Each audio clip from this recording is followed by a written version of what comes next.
Hey, Steve Zonard here with Remax West Zonard Associates. Happy Monday morning. Just a real quick update on the market. Current inventory, 12,714 units. We haven't seen these numbers since April 18th.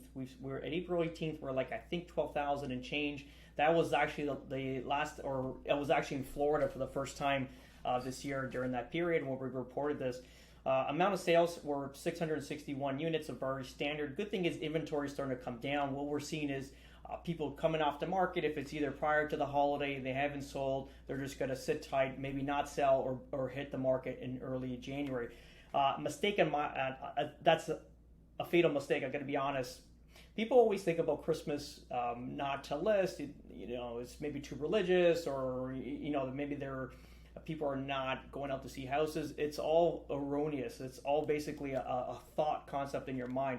Reality is houses look the best during Christmas. You have Christmas decorations, lights. The house feels more family oriented. It doesn't matter what culture you're in. Ultimately, when you get into a house for Christmas, it feels more homey. It feels more, obviously, if you've dressed it up, not gaudy in the whole sense, but it's nicely dressed up. It'll feel more attractive. And not to mention, going into this time of year, historically, you're going to see less inventory. So what that does is there's going to be still the amount of buyers, as we're seeing, there's still 660 sales, but less inventory to choose from. So if you are thinking of selling, try to hit this market now. If you don't want any disturbance during the holiday, put a time block on it, maybe like December 23rd to 27th or 28th of December, so it gives you time to kind of spend with your family, and then ultimately let the beast unloose or unleash the beast rather, and away you go. So this is what our strategy is going in now into the Christmas holiday season.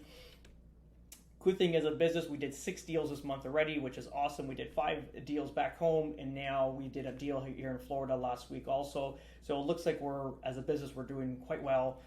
We got a few projects on the go too, and we're also debating now if we're going to try to find a building lot out here in Florida and start to do a little bit of development going forward. But we'll see. That's still early on. We want to basically target an area where if you kind of look back in Toronto, more like a Bolton or an Alliston or a Tottenham, something that's up and coming, not too expensive, but you're going to have a good selection of families that want to move into these areas. The only thing with Florida, clearly we have those big gated communities, and you have these areas that have no HOAs, and they're like one-offs where there's like streets that have maybe 10 houses and 10 houses of vacant lots, so not all built up. So we want to basically strategize and make sure we get the best lot possible going forward, but that is in the plans. We've had a conversation this morning with the team, so that looks like it's in the works.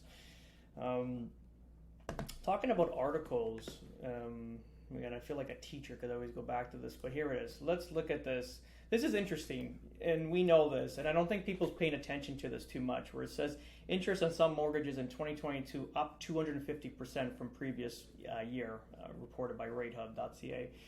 A home buyer in 2022 can be paying around 250% more in interest during the first year of their mortgage when compared to a buyer in 2021, according to analysis.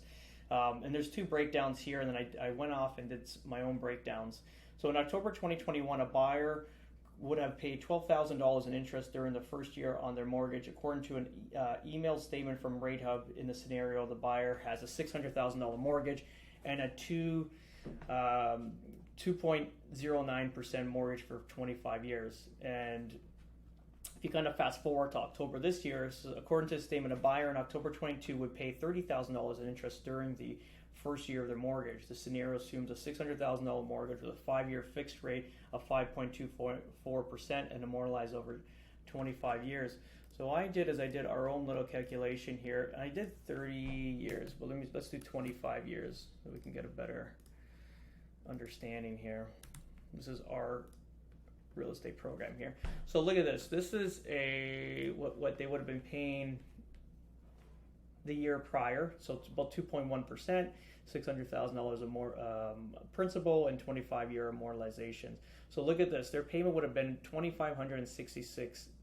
If you kind of scroll down after the 5-year mark, that's $57,000 in interest and $96,000 in principal, which is great. Like you're obviously offset. You're paying more principal down than you're paying interest. That's clearly how you get out of a mortgage.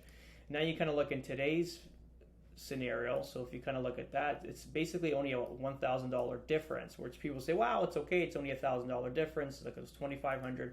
Now we're paying $3,500 with this 5% rate. We're fine. But look at the difference.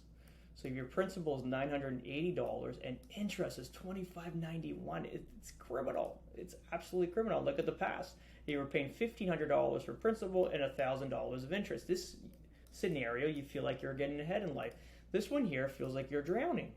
The first 12 months, you start to break into the $1,000 in principal after 6 months, and you're still at $2,500 interest. So look at the difference. You're in 60 months, you'll be paying $147,000 in interest and $66,000 in principal. And look at the difference.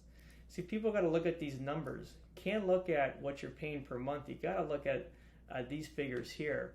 And this is why what we're doing now is with some of our clients that have an option to kind of give buyers an opportunity to assume a mortgage. We're starting to present that to buyers. It's trending well, to be honest. We're having a lot of calls come in. People are curious with that because people do want to buy houses.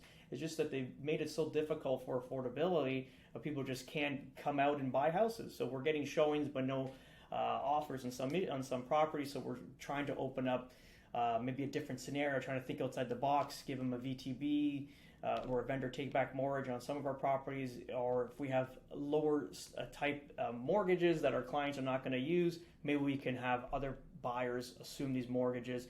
They'll get into a lower rate for a couple years, and then naturally when the rates start dropping down, they'll be just around the time that these mortgages are expiring. So they'll be in a good situation. They'll be able to buy at these prices, probably about 30-35% down since the height of the market, and paying a reasonable mortgage. So when the mortgage does renew, they're going to have a pretty much a really good scenario what they've done. Do you buy or sell during this market? Do you buy or sell? Naturally, if you're going to sell, you got to be selling for a reason. You can't be selling just for the hell of it. Naturally, if you're selling, you're looking to downsize, upsize, or some sort of necessity in housing. If you're looking to purchase, same thing. You're looking to upsize from a smaller home into a larger home and go from there. I think this is obviously still a good time to do that, to trade real estate, because ultimately in 2 years, if these rates start coming down, which they should prior to a federal election, you'll be in a good situation because you've purchased these houses at a lower price, and you'll start seeing you'll see more inventory come out naturally, but some of it's not going to be quality. I think a lot of the quality listings, specifically if the sellers can hold them, they won't sell them, to be honest. They're going to wait for a better market to sell them. So even as a buyer, you might have more limited choices going forward. To be honest, we have some good listings in the market now. One of them is in Utopia, 86 and 8609 9th Line. It was such a great property. We just reduced the price to $1.7 million right now, or like $1.699. We have an assumable mortgage on the property, so basically you're going to be paying, you're going to buy the house about 30-35% below what the height of the market was. So just remember, that's taken off your mortgage amount, because what people get confused of, if you're putting 50% down on a house of this statute, your mortgage will be, let's say, $850,000. Let's just say if you're putting 50% down, you basically cut $300,000 off the original price. You got $150,000 less mortgage. If you see here, it might take you like 15 years to pay off that kind of principal. So you're kind of getting like 15 years ahead of time with buying at today's prices. I think you got to look at all angles of this current market right now. If you're looking to make a decision, obviously you got to run your numbers, make sure you can afford the property on closing, and that's it. I think right now there's still some really good buys out there. Naturally, buyers are looking for deals because they're not going to be putting money out there unless it makes sense to them, something that they couldn't afford in the past and now they can afford, so they're going to lock it up. So that's pretty much it, guys. If you have any questions, always reach out to me at 647-962-4372, and we'll get you on the next video. Ciao.